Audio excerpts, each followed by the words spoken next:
Well,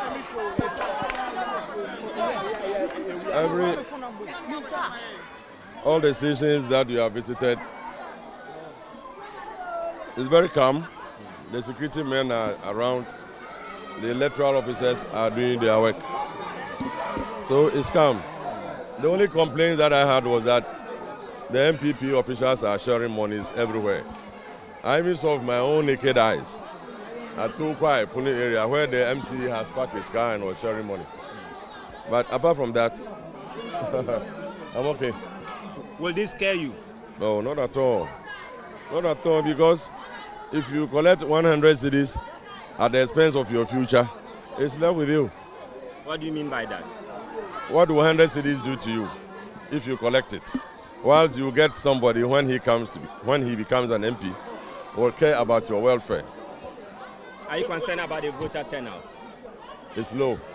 I'm concerned because some areas that I visited, they are a little over 20. But I was expecting that with the campaign that we did intensively, the voter turnout to be high. But it looks as if people are not even moved to vote. That's what I... With few hours to the end of polls, do you think you are still in lead? How can I say this, that I'm in lead? I can't say. I don't know what people who voted for me or not. The only impression is that I'm only hoping that I will win. Because I can't say that I'm in lead. How can I say that I'm in lead? I have no basis for saying that.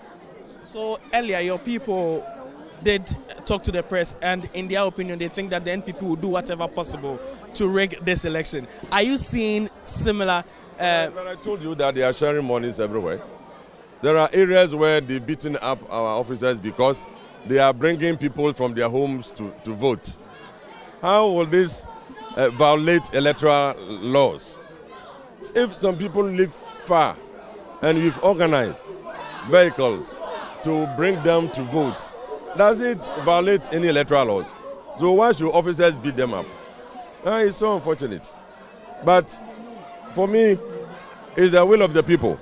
If the people are willing to vote for Ediomi, no matter how much you give them, they will vote. But of course, you still get some people who are so hard up with funds that even 2 cities, 3 cities, 5 cities will be meaningful for him or her. So it all depends on the people. So your people were beaten up for busing their own supporters to vote for you? Of course. Trying to prevent them, beating them up. I mean, how should this be possible? I mean, what have you done about this so far? Have you reported to the police? I have not reported to anybody. Why? I have not. Why do you have to report? Because it's an illegality and police should... But the policemen were there when they were beating them. So why should I report? Whom should I report to? The policemen were there when they were beating them up. So why do you want me to report? Report to who? So are you re-strategizing to... I'm not re-strategizing anything. I have left everything in the hands of God. I have done my work. I have campaigned everywhere. I have lived with my people. This structure that you see here is my own pocket money. I use it to build. I have a community center on the other side. So I have done a lot for my people. So if they'll be courageous enough and vote, it's in their interest. Because when I stayed with them for 12 years, they all saw the massive development projects that I put up. So it depends on them. If they want 100 cities to vote and their future will be bleak, it depends on them. Will you say your agents are safe at these centers? Are they safe? So far, wherever I've been to, there's no threat to my agents. No threat. In the police service, I would say they are doing their best. So, you have just voted. Did you vote for yourself?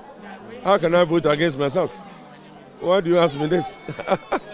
Why shouldn't I vote for myself? That is...